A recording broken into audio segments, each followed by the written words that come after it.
Bonjour tout le monde, bienvenue sur notre chaîne YouTube. Aujourd'hui, nous allons évoquer le projet de loi d'immigration qui a été voté récemment. Et les futurs étudiants étrangers étaient concernés par ce projet de loi qui a été voté. D'abord, concernant la caution pour les étudiants.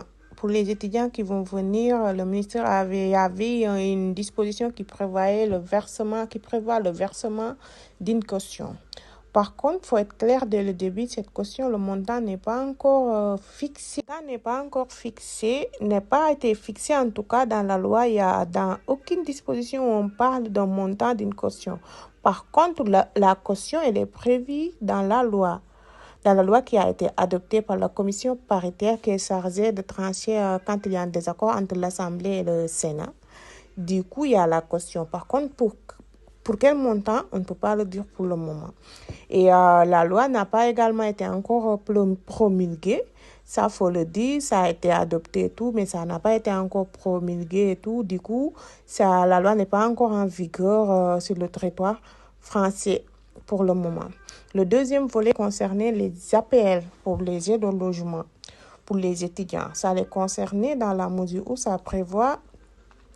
Oui, la loi, évidemment, ça prévoit que les étrangers qui sont réguliers, c'est-à-dire qui ont un titre de séjour ou un visa long séjour sur le territoire français, doivent justifier 5 ans de présence sur le territoire français pour pouvoir bénéficier de ces aides. Mais la loi a prévu des exceptions et parmi ces exceptions figurent les étudiants étrangers.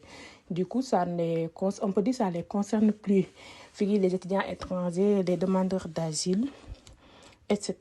De ce fait, ce volet APL et de logement, ça les concerne plus. Les étudiants, une fois sur le territoire et qu'ils ont un logement, vont pouvoir obtenir une aide au logement APL ou ALS.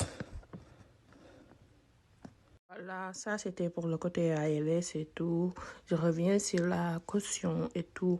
En plus de cela, même si la caution n'étant même pas précisée, le montant de la caution n'étant même pas précisé,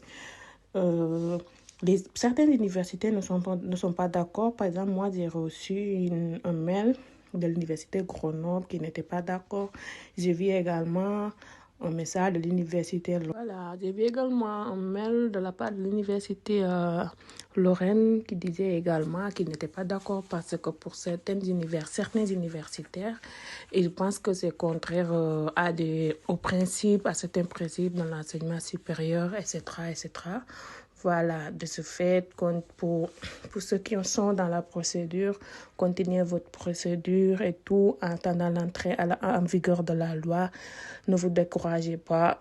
Voilà, c'était ça. En attendant, continuez votre procédure, faites vos entretiens, attendez la réponse des universités. Certains ont commencé à recevoir, d'autres ont commencé et tout, en priant que vous ayez une réponse positive pour pouvoir continuer avec les démarches de visa, etc., etc. Merci de nous avoir écoutés. N'oubliez pas de vous abonner, d'activer la cloche de notification pour ne pas rater nos prochaines vidéos. Pour ceux qui ont des entretiens prochainement également, n'hésitez pas à aller regarder les vidéos qu'on a fait sur les principales questions posées à l'entretien Campus France dont on a essayé de répondre. Vous pouvez vous baser sur ça pour pouvoir faire votre entretien. Bonne chance à tous et bon courage à tous.